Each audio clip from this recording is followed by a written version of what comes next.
Hey guys, and welcome back to Regretsit. Brexit England, Northern Ireland and Eastern Europe. And in Brexit England, 100% of the residents was asked to go down to the local hardware store and get 12 skyhooks, a can of striped paint, a glass hammer and one long weight. 52% of Great Britain said, okay, governor, I'll be back in 15 to 30 minutes. And we're still waiting for their long wait. Junior doctors are on strike again. I think it's for 9 days this time because they want a 35% pay rise, right? After the MPs, right, have just got themselves, their pay rise was, I'm sure, lower than that. But in the great scheme of things, I think percentage-wise, because of how much money they actually get, because theirs comes to over £6,000 a year. So I'm sure that the junior doctors would have been quite happy with that, with getting that extra £6,000. But you see, we have a major problem in this country, right? Because if these people, right, all these junior doctors, right, because these guys, they're not junior. When they say junior doctors, they're not junior, right? A lot of these people, they're in their late 20s, they're in their 30s, their 40s, their 50s, up to their 60s. It just depends on whether or not they get a consultancy or they become a GP. Right, but they can stay a junior doctor for their whole career. But these are fully qualified doctors. So you know the way how it sounds, but you know, if you know how the system works, then you understand that these people, right, are these are fully grown adults, right, who have families and who have mortgages. Right? So it's not, these are not like 22-year-olds or some kind of Doogie Howser where they can still be living at home with their parents. There's nothing like that, right? So the problem is that these people have serious options. Because every time they go on strike, right, and I witnessed this myself, the Australians, right, just go on the picket line and say, listen, you know something, yeah, come to Australia, right? Less than half the work, right, £40,000. Do you know what I mean? And you're living if you choose the right venue in Australia, you'll be living in the sun. Could be living near Bondi Beach.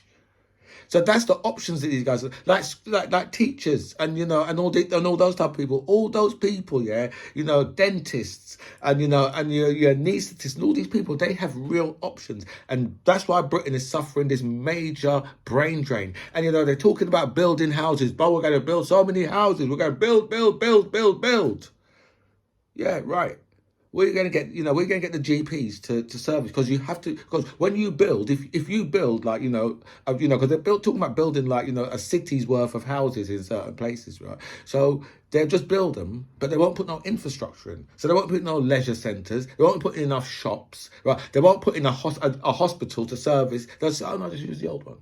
Right. They need, a GP surgery. They might need 2 GP surgeries. But where are they going to get the GPs from? Because, they're not training up enough in this country. And plus, a lot of the people who should be doing science, biology, so they could go on to do medical, they don't want to do it no more because they've seen what's happening in our NHS. So they don't want to, they're just like, I don't want to do that.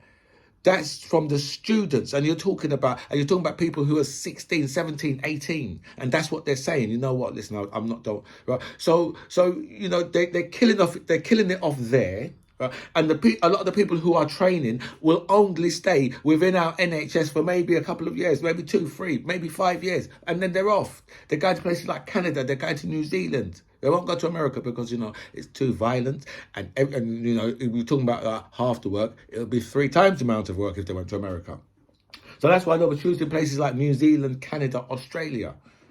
Right? So, this country really needs to mind, it's already destroyed itself. And now it's destroying itself with the people that live here who don't want to live in a far right cesspit of a country and have to, because you imagine these junior doctors, yeah, they're watching people every single day. They're watching people die who shouldn't die. They're watching thousands of people filling up their waiting rooms. They're putting people in cupboards, right? They're having people like for 18 to 20 hours, right, sitting on a plastic chair, 48 hours sitting on a plastic chair. People outside in ambulances, dying in ambulances. That is what they're putting up with on a daily basis, right? And they think it's all about, a lot of people think it's all about that's the strike. It's all about money. It's not about money. A lot of it's about their conditions as well. Of course, they want more money, but their conditions are terrible. Lack of machinery, lack of staff. Right, everything, everywhere along the way, right, the services is suffering, and they're saying, you know what, and slowly, they're slowly privatizing all the services as well. That's what they're doing behind people's back. That's what they're doing, and then the lack of investment. So much of the investment going into the wrong places, right? So much money being given over, and so much money coming out, right, to people who it shouldn't be going to. None of these things, right, should be in the hands of anything private. None of it should be in the hands of anything private, but so much of it is, and it's been done secretly behind our back, while they're saying to you, you know something, look at those little boats over there, right, and all your problems is all those blacks and those Asians, while, right, they're selling off all of the services in this country. And welcome back to By Any Means Necessary. Thank you so much for all your messages sent me. A special thank you to everybody who signed up to my channel. I feel so blessed with so much people that signed up. So thank you so much for that. I'll go through all your messages. I'll answer as many as I can, but I will like all your messages for definite. So we're going to go straight over to America, because once again, Donald Trump, election interference, and it's all on tape again. This time in Michigan, where Donald Trump, has been caught out speaking to the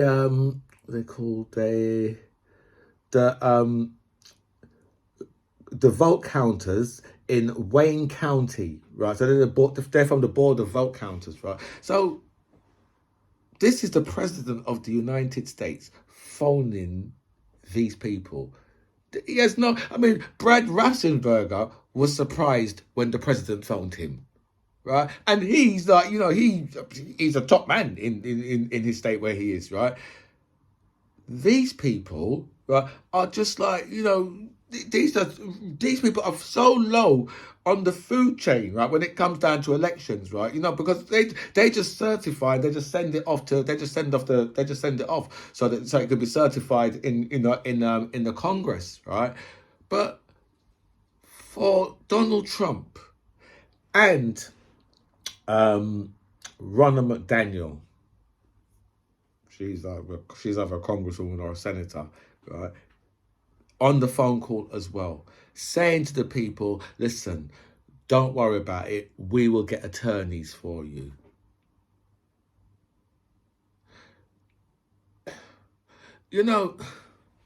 Because Donald Trump does all this stuff just out in the open, he thinks that that's okay. It's legal because you know what? Everybody can see what I'm doing. So how can it be illegal if you can see what that's literally what he said on his phone call to Brad Raffensperger. That's literally what he said. He said, well, there was people on the phone call with me that was like lawyers or whatever, so how comes they didn't say anything? That's his defense. It's like you walking into a bank, right, sticking it up with a shotgun, and there's a policeman standing there, and that he doesn't do anything. And then later on, you get armed police come to your house, and they say, well, you robbed the bank. You say, well, but there was a policeman standing there. So why are you coming at me now when he was standing there while I was doing it? That's literally Donald Trump's argument. Literally. Other people have heard me saying this. So how can it be a criminal offense? How can it be a criminal matter, right, for me to try and interfere with the election? People heard him say, we'll go to the Capitol and we'll fight like hell. So how can that be criminal? Can't be criminal, can it? If you had like 25 of your mates and you went down to the local shop and you were the person who gave the order, let's charge the local KFC and go and get all the chicken, then certainly they would say, well, that person was the person who gave the order. They point at you and they say, you. They say, you. And they point in your face. You gave the order. So if that's the case, yeah, then how is it that Donald Trump can just use these excuses? But, this one, I think, is going to, with his fans, it won't make any difference with his fans. But in the courts now, that's a complete different story altogether. A complete and utter different story. And, he's already been removed off of the ballot, yeah, in Colorado at the moment. So it's whether or not the Supreme Court decides they're actually going to listen to the case, because the Supreme Court could just say, listen, you know what, there's nothing to do with us. It's all state level, so don't come to us with it, right? Because that's basically what the Supreme Court done with Roe v. Wade, right? They just banged it back down to the state level. They said, yeah, we'll crush it here, right? Bang and just let the states deal with it. So they're saying. So what they're saying is, well, you know what, that in the first place had nothing to do with us. It should all be dealt with by the states. So if they work on that same principle, that's the time when they'll say that and have to send it back. If they don't work on that principle, then they might go through and say, well, listen, you know what, we have to abide by the 14th Amendment. I believe it's Section 3. I quite like Section 4 of the 14th Amendment. Ambulances are unable to attend 1 in 6 call-outs in the United Kingdom. And, well, in England, I can't really say what services are like in Scotland and Wales, but in England, 1 in 6. And that's because, they have a lack of paramedics to drive the ambulances. They have a lack of staff inside the hospitals. And then when you look at them being able to release people out of hospitals, what you find is happening, because they have destroyed the social care in this country. They've tried to sell off the social care to the private sector, and then they've enforced regulations so stringent on the sector that sector now is finding it impossible to be able to have a profit, even though if you go into one of their care homes, they're going to take your house. But they still find it really difficult to be able to make a profit.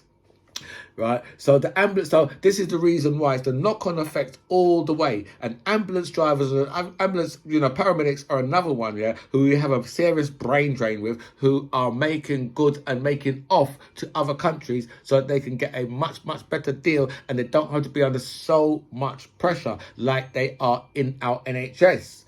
And then we move over to what just has to be a very, very sad story. There's a lot of people's take on this, that, that these two, because we're talking about young Breanna, right? And who was murdered by a 15 and a 16-year-old. The 16-year-old, I believe the girl, is a girl and a boy, and the girl had befriended her, because obviously, Breanna might have been having problems making friends because, she's transgender. But from all accounts, yeah, she doesn't really seem to have been like a shy person or anything like that. So, but she was a vulnerable person.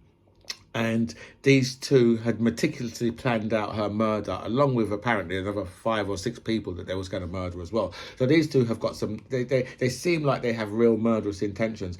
But, I blame society for Breanna's murder, right? Because society has made it dangerous for people like Breanna, because these are the trans community is less than 1%, but yet for all there's so much focus on these people who already are going through a hardship, as in their own minds as it is.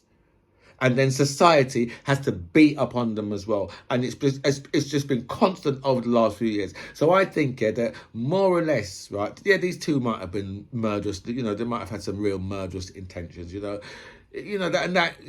they probably was born with those murderous intentions. But I think that they probably had it in their minds that, society won't really care if we do this to this girl. Who really cares, because no one cares about her. We hear how the media have been demonizing the trans community for years now, just just openly just picking on them. You know, Kemi Badnoch the other day, oh, you know, you don't, you know, they're telling teachers, well, you don't have to use no different pronouns and all this type of thing. You know, so all this type of nonsense, you know, and then you've got in America, you've got, you know, all of the Republicans just constantly, absolutely constantly trashing the trans community for absolutely no reason, right? You know, I just say to these people, what the hell has it got to do with you? You know, these people, you know, they've got a different life. You know, just get on with your own life. You know, how is it, right, that their life is so, you want to have so much involvement in their life that I just don't understand. And, you know, and people are, oh, well, you should indoctrinate. You know, you can't indoctrinate someone to be trans. It's just, you know, that is all those people. It's down to them how they feel, right? No one hasn't indoctrinated them. We haven't got teachers who are saying to people, oh, don't worry, if you're, you know, if you're a boy, you could be a girl if you want to be. We haven't got teachers saying that. We've got teachers who will probably be sympathetic when the person comes to them with the argument, but we haven't got teachers sat there in a class saying, listen, if you want to be a girl, then you can be a girl. You know, it's just complete. You know, the teachers might be one of the first people that they have the discussion with, but it doesn't mean that the teachers are trying to encourage them to do that for some weird reason. It's just complete nonsense. And that, for me, is what has led to Breanna's death, right? Just the way how society have been treating the trans community. And it really has to change. Brexit. Conservationists are suing the UK government for allowing fishermen to overfish in UK waters. And why would they do that? Because you know what? You know, they sold off the fishing rights from years and years ago. Do you know what I mean? So when they talk about, you know, getting the fishing rights and all that back, a lot of it has been sold. So I don't know how you're going to get back something that you've actually sold, unless you sold it on a lease. But if you haven't sold it on a lease, then, you know, once it's sold, then either you have to buy it back if the person is willing to sell it back to you. And we haven't heard about any of those stories. So, you know, a lot of, you know, I think some of the French and whatever other countries bought a lot of our fishing rights. So whether or not, I don't know, but that's what's happening anyway. They're overfishing. So conservationists are suing the UK government. This is just a real, just like Brexit. Isn't it just a real... the whole thing just a real farce. But UK voters want closer ties to the EU, a survey has said, and they can want as much as they want. They can keep on wanting because the UK had the best deal out of everybody in the EU. And what did the UK go and do? Say, well, you know what? We're better than you, and furthermore, we don't want to be anywhere close to you, anywhere near you. And that is the story of the UK. And that's the reason why they see the UK is a country that's just not going anywhere. Today, we've had the, they talk about, like, you know, the one more quarter down and we're in recession. I can tell you, yeah, the UK's been in recession for longest of time. They just haven't said it. Right, because remember, you know, we have to wait until they say, oh, it's in recession. UK's been in recession for the longest time, for probably two or three, maybe even 4 years. The UK's been in recession. Does it feel like, does anything in this country do you feel like it's not in recession? So it's been in recession for the longest of time. But, you know, if it hits, you know, if it goes down in the next quarter, then they're going to officially announce the recession. But they don't want to do that because, you know, it's been, what's been happening is just been covered up by the cost of living crisis, which they can't get out of because you can't grow an economy if international business do not want to invest in your country. And there's no international business that wants to invest in this shit hole. My friends, I'm bowing out of here. I have to wish you all a very Merry Christmas. It's only the 22nd, and I'm sure I'm going to get a couple more videos in before the big day itself. But I will be doing videos all over Christmas, so I really do hope that you can watch. My friends, this is By Any Means Necessary. I'm the MC John Ribs. It was really nice to speak to you guys. Comments below.